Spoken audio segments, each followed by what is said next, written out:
प्रेम ही ही खूप मोठी संकल्पना आहे. समोरच्या माणसाला तुम्ही जेव्हा आहे तसा स्वीकारता, त्याच्या गुणदोषांसकट, त्याच्या गुणांना वाढवण्यासाठी तुम्ही त्याला मदत करता, त्याच्या दोषांवरती मात करण्यासाठी तुम्ही त्याला मदत करता.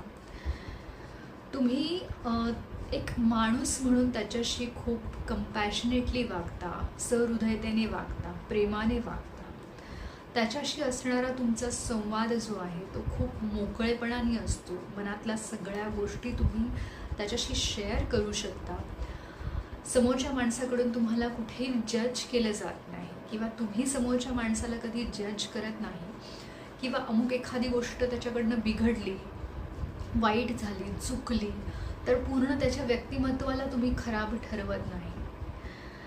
समोरच्या माणसामध्ये आणि तुमच्यामध्ये खूप पारदर्शीपणा असतो, प्रामाणिकपणा